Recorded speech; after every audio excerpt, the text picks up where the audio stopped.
Assalamualaikum warahmatullahi wabarakatuh. Nama saya Nur Muhammad Anang Febriananto, kelas 1242, absen 26.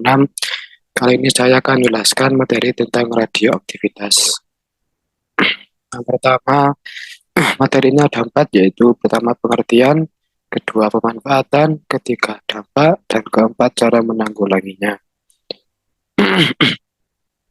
Yang pertama pengertiannya, radioaktivitas atau bisa disebut juga peluruhan radioaktif atau peluruhan nuklir adalah kemampuan inti atom yang tak stabil untuk memancarkan radiasi dan berubah menjadi inti stabil. Proses perubahan ini disebut perubahan dan inti atom yang tak stabil disebut radionuklida. Materi yang mengandung radionuklida disebut zat radioaktif.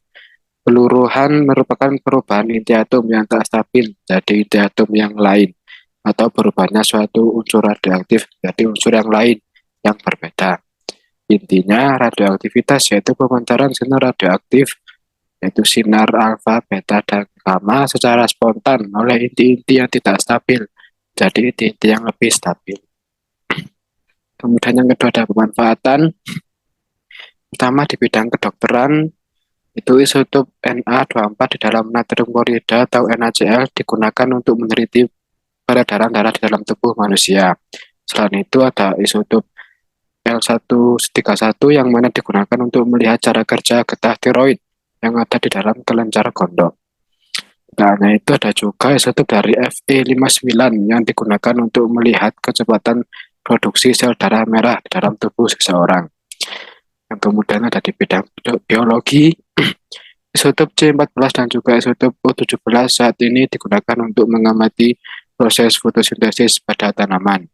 Selain itu, radioisotop dari natrium dan juga kalium digunakan dalam penelitian permeabilitas selaput sel. Kemudian ada di bidang pertanian, yang pertama, memberantas hama penyakit dengan mengurangi populasi serangga dengan membuat serangga jantan menjadi mandul. Yang kedua, mendapatkan bibit tanaman unggul. Yang ketiga, mengawetkan hasil pertanian seperti bawang dan lobak agar tidak bertunas saat disimpan.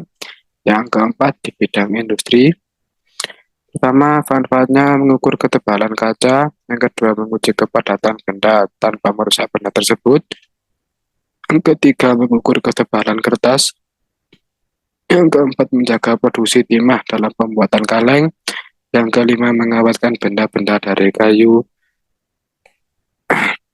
seperti kerajinan tangan. Yang terakhir, untuk mengukur efektivitas oli dan aditif pada mesin. Kemudian selanjutnya, yang ketiga ada dampak dari radioaktivitas. Yang pertama, merusak DNA manusia. Yang kedua, menjadi penyebab kanker. Yang ketiga, menyebabkan kematian sel. Yang keempat, kerusakan lensa mata seperti katarak. Yang terakhir, terjadi kerusakan kulit atau sarkoma. Yang terakhir, cara menanggulanginya, pertama, hindari pajanan yang tidak perlu dari sumber. Terus hindari menyentuh sumber pajanan. Yang ketiga, batasi waktu pajanan terhadap sumber radiasi. Yang keempat, bekerja dengan cepat tapi hati-hati. Yang kelima, jaga jarak aman antara alat dan operator. Yang keenam, nilai dosis turun jika jarak semakin dijauhkan.